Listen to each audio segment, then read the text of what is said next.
Міне ауылда кеш батты. Қойларын қоралап жатқан халық. Мен ауылдың жиналысынан енді шықтым деп айтуға болады. Екінші тарапты да тыңдайық дегеннен кейін ауылдың ақсақалдары, үлкендері жиналып келіп сұхбат берді.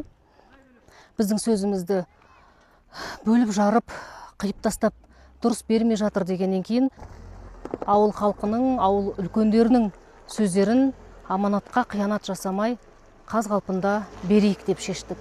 Бұл ауыл тыныш ауыл, кәдімгі қазақ ауылы. Мадиярдың мен алғашқы ұстазымын. Мадияр біреуді өлтірмек тұрмақ. Бүт қазақстандықтар айналайын, аналар, түсініңіздер. Ұстаздар қауым, мен сіздердің өтінем, мен дұрыс түсініңіздер. Ол бала біреуді боқтайдан алмайтын бала.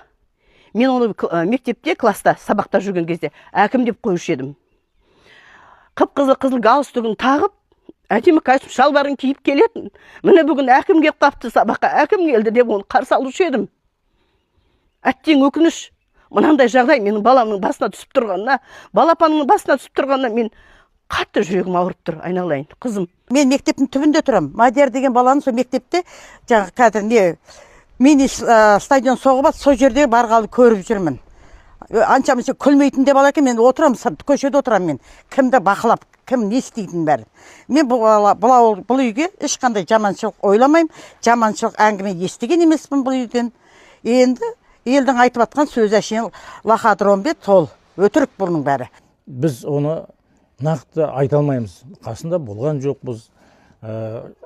Отбасының қасында жүрген жоқпыз. Араларында не болып жатыр, қандай не жағдай болып жатқан біз білмейміз. Енді біздің айтамыз, балалардың өзі де былай тәрбиелі балалар болып біздің алдымыздан кеше көлденең біреудің алдынан бүйтіп кетті, сөйтіп кетті деген естіген емеспіз. Итің ұры десе намысын келетін қазақпыз. Біздің ауыл болғаннан кейін, біздің ауылдың тұрғылықты тұрғыны болғаннан кейін, әйтеуір осы азаматтардың қанша деген жанымыз ашиды. Мынандай қалай қимайсың, қалай болып қалды мынандай нәрсе деп.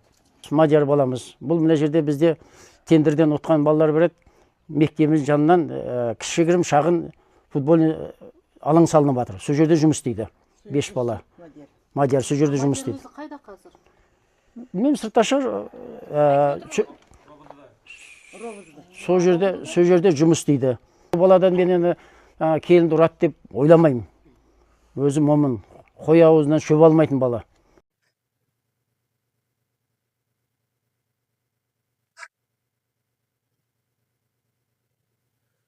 Достар, біз қазір Мадинаның қайын жұртының үйінде жүрміз. Анасы Мадинаның киімдерін алып кетем деп келген. Бірақ киімдері жоқ дейді, далаға шығарып тастаған дейді. Және де біз туған туысқандарынан сұрасақ, қай жерге асылып десе көрсетпей тұр. Осы жақ деп тұр. Енді жаңағы екі жердің бір жерін